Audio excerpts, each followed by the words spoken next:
स्वागत है आपका अपने अपने YouTube चैनल अभिषेक जैतवार इन्फॉर्म में। तो दोस्तों सभी लोग जानते हैं कि आपके आर्मी अग्निवीर के एग्जाम 17 अप्रैल से चालू होने वाले हैं और 26 अप्रैल तक चलने वाले हैं।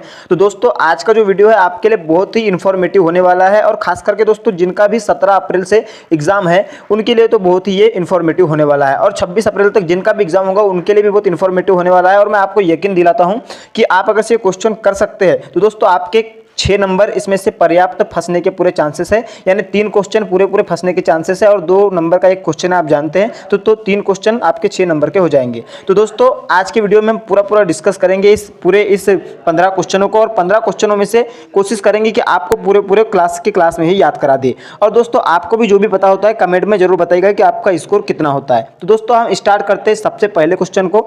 तो सबसे पहला क्वेश्चन आप देख सकते हैं कि पहला क्वेश्चन है कि हड़प्पा किस नदी के किनारे स्थित है।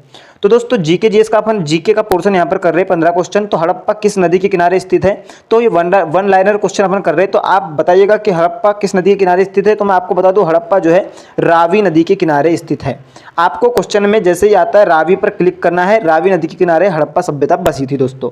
अब इसके बाद दोस्तों अगला क्वेश्चन है कि किसे मृतकों का टीला के नाम से जाना जाता है। तो याद रखना दोस्तों मृतकों के टीला के नाम से किसे जाना जाता है, तो मृतकों के टीला के नाम से मोहन जोदड़ो को जाना जाता है। किसे? मोहन जोदड़ो को जाना जाता है। अब इसके बाद अगला क्वेश्चन ये है कि सिंधु सभ्यता की लिपि क्या थी, कि दोस्तों सिंधु सभ्यता की लिपि क्या थी। तो मैं आपको बता दूं दोस्तों जो सिंधु सभ्यता थी, सिंधु सभ्यता की लिपि को बुस्ट्रेफेडन कहा जाता था। बुस्ट्रेफेडन जैसा कि बता दूं मैं आपको बुस्ट्रेफेडन कहा जाता था, जिसमें दोस्तों दाएं से बाएं लिखा जाता था। जैसे कि आप जानते हैं सामान्य हम इधर से इधर लिखते हुए जाते हैं, लेकिन सिंधु सभ्यता में इधर से इधर लिखा जाता था, यानी दोस्तों राइट से लेफ्ट की ओर लिखते हुए जाया जाता था। तो बुस्ट्रेफेडन आपको याद रखना है दोस्तों। इसके बाद दोस्तों हम अगला क्वेश्चन देखेंगे कि चौथा क्वेश्चन हमारा इस प्रकार से है कि जैन धर्म की स्थापना किसने की थी, यानी जैन धर्म के संस्थापक कौन थे। तो दोस्तों मैं आपको बता दूं जैन धर्म के जो संस्थापक थे वो महावीर स्वामी 24वें थे, और जिसमें से दोस्तों आपका जैन धर्म के मुख्य जो पहले तीर्थकार थे जिनका ज़्यादा कुछ उल्लेख नहीं होता है, तो उनके जो संस्थापक थे वो ऋषभदेव थे। यानी आपको अगर से पहले पूछ ले कि नॉर्मली पूछ ले कि जैन धर्म के संस्थापक कौन थे, तो ऋषभदेव आपको क्लिक करना है। अब उसके बाद और जैन धर्म से किस प्रकार से क्वेश्चन घुमा के आ सकते हैं ये भी मैं आपको इस वीडियो में बताऊंगा। तो दोस्तों जैन धर्म से इस प्रकार से भी क्वेश्चन आता है कि जैन धर्म के जो है 23वें तीर्थकार कौन थे। तो मैं आपको बता दूं दोस्तों जो जैन धर्म था, जैन धर्म में पहले तो आपके ऋषभदेव जिन्होंने स्थापना कर दी थी जैन धर्म की, और 23वें तीर्थकार दोस्तों आपके पार्श्वनाथ, यानी पार्श्वनाथ इस प्रकार से लिखा जाता है, देख सकते हैं पार्श्वनाथ जो थे आपके 23वें तीर्थकार थे जैन धर्म के। तो ये भी क्वेश्चन आपके एग्जाम में देखने को मिल सकता है। उसके बाद छठवां क्वेश्चन है कि दोस्तों जैन धर्म जो था उसके मुख्य तीर्थकार कौन से थे, जिसे 24वां तीर्थकार कहा जाता है। और ये बहुत मोस्ट इंपॉर्टेंट क्वेश्चन है, ये दोस्तों आपके एग्जाम में देखने को मिलता है और इस बार भी किसी ना किसी शिफ्ट में एग्जाम में ये क्वेश्चन आएगा ही आएगा, ये आप लिख के ले लीजिए। तो दोस्तों जैन धर्म के जो 24वें तीर्थकार थे वो थे महावीर स्वामी जो थे उन्होंने जैन धर्म के 24वें तीर्थकार के रूप में उन्हें जाना जाता है। अब इसके बाद दोस्तों आपको मैं बता रहा हूँ आपका स्कोर कितना होता है, आपको कमेंट में जरूर बताना है। तो 6 क्वेश्चन हमारे यहाँ पर डिस्कस हो गए। उसके बाद 7वां प्रश्न है कि बौद्ध धर्म के संस्थापक कौन थे। तो बौद्ध धर्म के संस्थापक कौन थे, तो सभी लोग जानते हैं बौद्ध धर्म के संस्थापक जो थे गौतम बुद्ध जी थे। कौन थे? गौतम बुद्ध जी थे, है ना। तो ये आपका करेक्ट आंसर होगा गौतम बुद्ध। और इसके बाद दोस्तों अगला प्रश्न है कि एशिया का ज्योतिपुंज किसे कहा जाता है। तो ये भी आपको याद रखना है, ये भी बौद्ध धर्म से रिलेटेड है।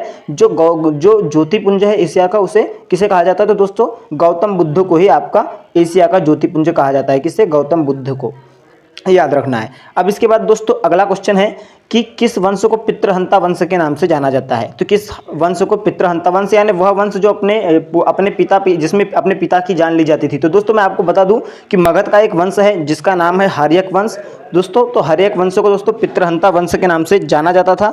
और दोस्तों इसके साथ साथ आपको एक बात बता दूं कि हर्यक वंश का जो मेन संस्थापक था वो बिंबिसार था, और बिंबिसार का पुत्र था अजातशत्रु, जिसने अपने दोस्तों पिता की हत्या कर दी थी, और अजातशत्रु की हत्या उसके पुत्र उदयन ने कर दी थी। तो इसलिए इसे दोस्तों पितृहंता वंश कहा जाता है ना। तो आपको अगर से क्वेश्चन आएगा तो आपको हर्यक वंश पे क्लिक करना है दोस्तों। अब ये 9 क्वेश्चन हमारे यहाँ पर डिस्कस हो गए। आपको मैं गारंटी देता हूँ दोस्तों यहाँ से आपके 3 क्वेश्चन फंसेंगे ही फंसेंगे। और दोस्तों आप जानते कि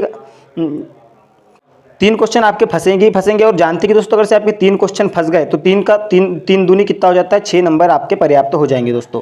अब इसके बाद दोस्तों अगला प्रश्न है कि सबसे बड़ा महासागर कौन सा है। तो दोस्तों सभी लोग जानते हैं कि 4 महासागर होते हैं हमारे, हिंद महासागर, प्रशांत महासागर और अटलांटिक महासागर और आर्कटिक महासागर। तो दोस्तों बता दो सबसे बड़ा महासागर है आपका प्रशांत महासागर दोस्तों। प्रशांत महासागर पे आपको क्लिक करना है और करेक्ट आंसर आपका प्रशांत महासागर होगा। उसके बाद दोस्तों 11वां नंबर का प्रश्न है कि सबसे छोटा महासागर कौन सा है। तो दोस्तों आपको बता दूं आर्कटिक महासागर जो है सबसे छोटा महासागर है दोस्तों। अब उसके बाद 12वां नंबर का क्वेश्चन है कि नाथुला दर्रा कहाँ स्थित है। तो मैं आपको बता दूं दोस्तों जो नाथुला दर्रा है वो सिक्किम में स्थित है दोस्तों। कहाँ पर स्थित है, सिक्किम में। ये आपको सिक्किम पे क्लिक करना है ना। इसके बाद 12वां के बाद अपन और 3 क्वेश्चन हमारे लास्ट क्वेश्चन बचे हैं कि 13वां, 14वां और 15वां। तो दोस्तों 13वां नंबर का क्वेश्चन है कि संविधान के प्रारूप समिति के अध्यक्ष कौन थे। तो मैं आपको बता दूं संविधान सभा के जो प्रारूप समिति के अध्यक्ष थे वो डॉक्टर BR अम्बेडकर, भीमराव अम्बेडकर जी थे। कौन, भीमराव अम्बेडकर जी थे। अब दोस्तों इसके बाद अगला क्वेश्चन है 14वां नंबर का कि वर्तमान में भारतीय संविधान में कितनी अनुसूचियां हैं। तो दोस्तों बता दूं मैं आपको वर्तमान में भारतीय संविधान में 12 अनुसूचियां हैं। ये सभी लोग जानते हैं 12 अनुसूचियां वर्तमान के संविधान में हैं वर्तमान में।